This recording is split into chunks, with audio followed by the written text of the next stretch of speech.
We're ready to go for our live post-game coverage of the Penn State Nittany Lions thrashing of Kent State just about an hour ago, maybe a little bit more than an hour ago. And we actually did a live show, about about an hour ago. But we had some technical difficulties, so we're doing it again. So anyway, here we are talking Penn State football on the Penn State Football YouTube channel. And Penn State off of a big win over Kent State, or at least, the scoreboard says it's a big win. We talked about this a couple weeks ago, right after the Bowling Green game, that this was not going to be competitive. We told you actually after week one that the Bowling Green game was going to be more competitive than most people thought. We also told you about their tight end, how good he was. You could thank the R-Lad scouting service for that. And next week, though, and we are going to talk about the Illinois game in just a little bit, of course, that will be a very tough Big Ten opener. But let's go ahead and get started, first of all, by going over the thrashing, I think I've said that word already, of Penn State and Kent State. So let me get the notes that I had that I actually threw away. But here they go. Here they are, I should say. And let's go ahead and start, first of all, with a sluggish start, because this is really not unexpected. Penn State had the week off, and they were playing an opponent that they were about 49 points favored over. And so you could definitely anticipate that this was going to be a little bit of a wake-up call in the first several minutes. As a matter of fact, you can actually say that Penn State slept for most of the half, because it was a 14-0 lead with 2 minutes to go in the half. But early on, there were actually a couple of plays Penn State's defense made. They didn't make many. It was all offense. A bunch of 3-and-outs by Kent State. They moved the ball very little. Matter of fact, what were their total yards, Kent State? I don't know if I have that handy. Let's see. They passed for 18, and they rushed for 49. So it's pretty pathetic. And Penn State, of course, and look, you can say what you want with the quarterback going down. That was a big hit by Dennis Sutton. The kid Cargman, the junior quarterback, goes down, second play of the game. But look, they don't have many good quarterbacks on the roster, period. Cargman really isn't one of them. J.D. Sherrod comes in. He winds up twisting his ankle when nobody even hit him. And the quarterback that actually made 3 starts last year came in, and he wasn't as effective. So it was just pretty embarrassing for Kent State. So Penn State just did what they had to do and shut down Kent State like they did early and often. Penn State got things going finally, even after Aller got picked off. I believe it was the first possession. He gets picked off on a dump pass to Tyler Warren. And that just showed you that there's just, things just weren't crisp for Penn State early. But finally, Penn State able to score. They scored on their next drive. Who else but Warren? 16-yard touchdown reception, 7-0. He's off to a tremendous start this year. One of, if not maybe the best tight end in college football. Then after a 3-and-out, believe it or not, Penn State comes back. By the way, Abdul Carter got a sack in the next series. But Aller comes back. Big play, running around. That was the play where he's running around. He's got some pressure on him. Finally spots Amari Evans. Who else? Down the field. Actually, it was a nice pass. That was about a 40-yard play to the 17-yard line of Kent State. So that really got things going finally, where they were able to open things up, because they then a couple plays later, they put the trick play in, the Wildcat, and who else but Warren. I think they're trying to make Warren into a Heisman candidate, and I might have to discuss those possibilities on my show on the R-Lads Football Network. So I'd like to see if he even has odds for a Heisman. Anyway, so Warren takes Singleton's wide open, hits him for a 17-yard touchdown, and it's 14-0 Penn State. Then finally, they were able to open things up. Not before first, like I said, Sherrod, the backup, injures his ankle. So he's gone. And Penn State comes back with the ball on their next series. 16-yard touchdown pass. Aller to Liam Clifford. They go up 21-0 with 1:24 left in the half. So again, it was 2 minutes to go. It's only 14-0. But they go up 21-0 and then quickly get the ball back. Aller to Fleming for 40 to the Kent State 15. And then on a 2nd and goal from the 5, Aller fakes the handoff to Singleton and keeps it himself for a 5-yard touchdown run. And just like that, it's 28-0 Penn State at the half. In the second half, and you know what, I'm also going to, might as well post up the stats while we're at it. Here are the stats for the game. So there's, let me see, there's Aller. Look at that. How efficient. 309. 3 touchdowns. All right. I'm going to read some of this off. Second half. 65-yard touchdown pass. Aller to Amari Evans. 35-0 on the opening drive. And that's it for Aller. He's done for the day. So Prabula comes in. He hits Khalil Dinkins. And it's 42-0 for a touchdown. That ends the third quarter. Fourth quarter, you got a Cam Wallace 1-yard touchdown run to make it 49-0. Wallace wound up getting injured. That was like the only blemish of the game for Penn State. We're not sure exactly what happened to him as far as if this is going to be something that he's going to have to deal with or not. But he got his leg twisted, had to be carried, helped off the field. And then the big drama of the game. Let me go ahead and make sure you see, of course, Evans with the big day again. And there's the defense. Not a lot going on defense. Matter of fact, they had 2 sacks. That's it. You would think, wow, they probably just steamrolled on defense, and they were all over the place. And that just wasn't it. It was just that Kent State just couldn't do anything. Of course, that's good defense by Penn State. Anyway, there's the rest of the stats. So the big drama, there were 2 things. One was Penn State trying to break the record, the total yards record, which was 711. Okay, so the second was where they going to cover the spread. I think the spread was 49-0. I mean, I know it was 49-0 about 24 hours ago.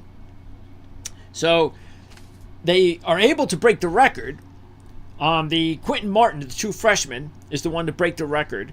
10-yard run to Kent State won. And with 1:44 left, they've got the record. It's 49-0. And surprise, surprise, but James Franklin, who does this, whether you agree with him or not, like him doing it or not, he went ahead and rubbed it in. Prabula, it looked like they were the same play that Aller scored on.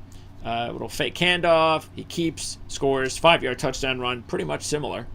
Actually, 1-yard touchdown run, but it seemed like it was from 5. 56-0.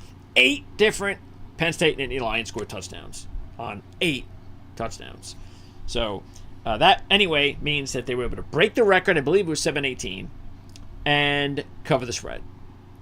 So, whether or not James Franklin is thinking about the spread, I don't know. All I know is that I've seen this happen a lot more lately, where coaches rub it in and they cover the spread. So, because everybody knows about the spread now. I mean, before, a lot of people knew about it, but you just didn't talk about it. Now, not only do more people know about it, but now it's talked about. So, yeah, I don't know what the reason is. I do know this.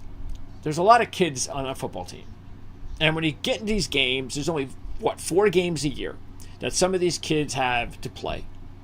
And so when you bring them in and give them their chance, I don't mind that, hey, they're out there. They want to make a play. They're not out there to take a knee or to, run and there's an open field and they go down. I mean, the other team's still got to stop, the team that's trying to humiliate them, and there's nothing you could do at that point. And there are some situations, though, where you do wonder. But look, they had to cover the spread, and I think that's important. The thing I'm a little bit, I think if I was going to look at this, I'd say, well, why was Prabula in? Like, why was he scoring a touchdown? I mean, really, does he need to score a touchdown against Kent State? Don't they have a third-string quarterback? Could that guy have been in the last series? So that's the only thing. Other than that, there's nothing to... This is just one of those games we knew was going to happen. We knew it was going to be a blowout. The only thing we didn't know was they were going to break the record, and there was some drama late because of the situation where, there was drama late because of the total yards being broken, and again, the point spread. All right. Now, for anybody out there that's watching live, let me know what you think about it. I mean, what do you think? Because I know even when I'm watching my own team play, whether it's college, especially college, because they don't do it in the pros, but when I watch my team in that situation, it's 5 minutes to go, it's a blowout. I don't really have anything that interests me other than, hey, I see a guy that I know is a freshman, or he hasn't played yet in his career, or he's sparingly played, and I want to see how he does. I know in college basketball it's a lot more fun because you see these kids, they're like the 12th guy in the bench, and they're usually white and small, and then they're chucking up threes and things of that nature, and excite the crowd. But it is what it is, and again, a lot of coaches do it, not just Franklin. So I'm not saying that, but fact is these games happen, and Penn State did not have to worry about the type of four-quarter game that they played the last time they were on the field 2 weeks ago against Bowling Green, and that just did not sit well, I'm sure. That they needed to come out and dispose of Kent State. Look, Kent State is not Bowling Green. We talked about that, but Illinois is. And when you take a look, matter of fact, I'll pop up the helmet. Matter of fact, can I get the look? Actually, let's take that out so we can have a little fun here. So this is the matchup coming up that should be a lot of fun next week. And if you look at it, Illinois, fresh off of the upset last night against Nebraska. Okay, so they've already got their Big Ten win. But anyway, both of these teams coming in undefeated. Huge game now, early in the Big Ten. I know we're not talking about Penn State and Michigan, nothing like that.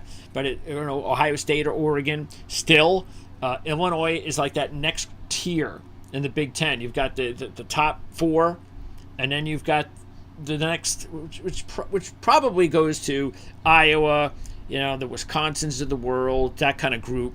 USC, even though USC might even be looked at, with the top four to make five. But then you've got that next group, and this is where Illinois is. They're not near the bottom anymore. This is not your old, pre-Brett Bielema Illini. He's got this program going really, really well, and they've got that. They've got the quarterback now that they haven't had under his tenure here. The kid Altmaier. All right, he's got a 71% clip completion percentage, 10 touchdowns, no interceptions. Look, Aller is at a different stratosphere.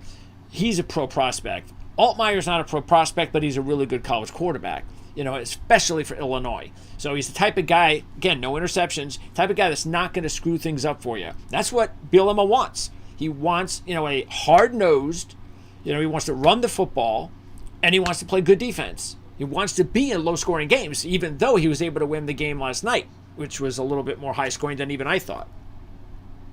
Now, keep this in mind. Illinois, under Bielema, 10-0 against the spread as a road dog of 2 or more. And it was 9-0 before last night's game. So he's never lost a spread, ever. Now, I don't know what the spread's going to be. I'm going to guess it's probably, I'll say, because I think after Illinois win, they got to give them the respect. So I'm going to say probably somewhere between 14 and 17. That's what I'll say, because I don't think they're going to give Illinois that much respect.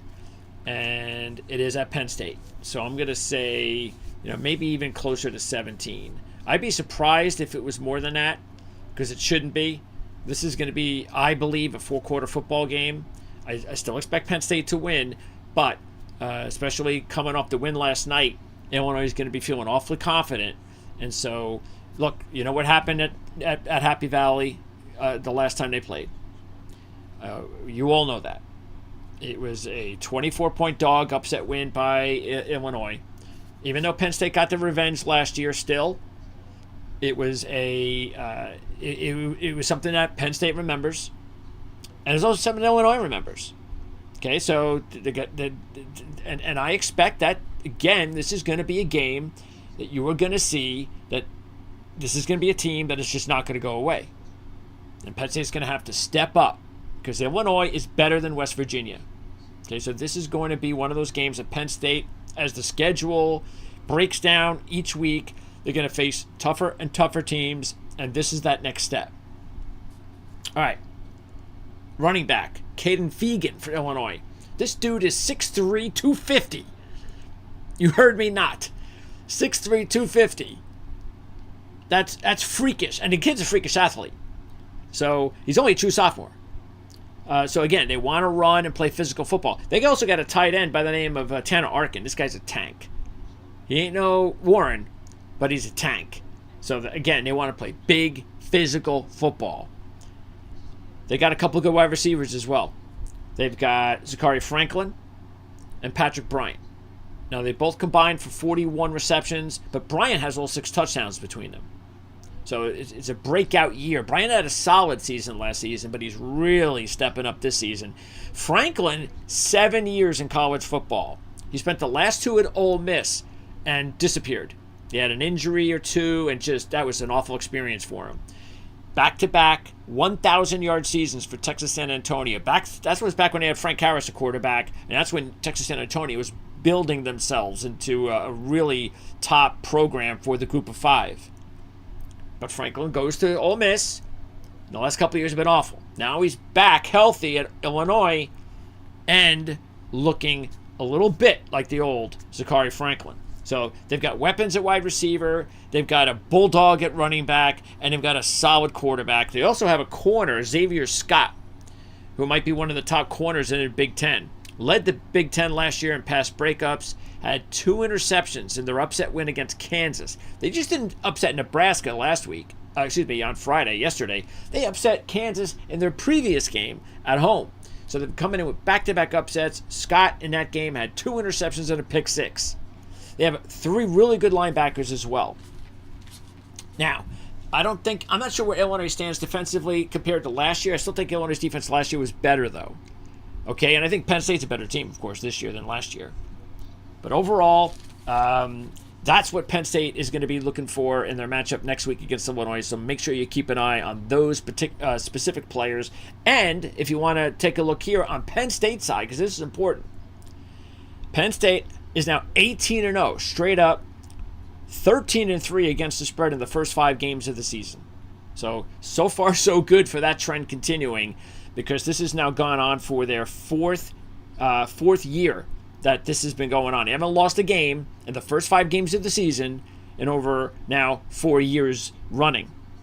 They've also covered 5 straight when they take on an opponent coming off an upset win. Okay, so they've got that going for them. And they're 14-5-1 against the spread in the last 20 as a home favorite. That's very impressive. Even though they just got beat by Bowling Green ATS at home, they were able to right the ship, get going again, cover the spread, as we talked about. I'm not sure if they needed that last touchdown, but it's possible. And there you go. So this is going to be a really fun matchup coming up next week at home. And their Big Ten opener, Illinois wins their Big Ten opener yesterday. And then we're off and running for the rest of the season. So I'm sure I'm going to have someone with me next week, because we're going to get to some real football competition for Penn State. This was just one of those situations we knew it was going to be like. Just come on here, summarize the game, give you a little bit of the highlights. Most of them were on offense, even though they shut out Kent State. And, of course, a record-breaking performance for total yards by Penn State. So how about that? You move on. Again, no major injuries. Yes, we have got one potential injury to, I believe he's the number 3 running back. I believe so. Maybe number 4. But I'll leave that up to the Penn State experts when we talk again next week. And again, don't forget live programming, post-game shows, usually within that hour after the game ends. Okay, so I don't know yet what the time is for the game next week. But whatever time it is, we usually will be on here talking about wrapping up the game itself within that hour. And so we want you to be able to come on here and interact with us, because that's why we do it live. This is your team. This is your Penn State football channel. So, get it out there. Let us know what's on your mind. Participating is the whole reason we're doing this, and we hope to have you chatting with us real soon in the near future. So again, not sure who's going to be with me next week, but someone will be, and we'll be breaking down Penn State and Illinois right here on the Penn State Football YouTube channel. So I'm host Greg DePalma. Don't forget, you can check me out over on the Our Football Network. That is the Our Football YouTube channel. We've got wall-to-wall football coverage, obviously, over there. Not just scouting, but we've got handicapping, college football, NFL. We've got interviews with NFL insiders, college football insiders, like Richie. I'm going to try to get Richie on real soon. So we're going to because I haven't interviewed Richie Schneiderite, Richie O'Leary. I haven't not interviewed him for Rutgers yet this year on the Our Football Network. So that's coming soon. You can check that out. Anyway, but that'll wrap it up. So we'll see you again next week right here on our Penn State postgame show on the Penn State Football.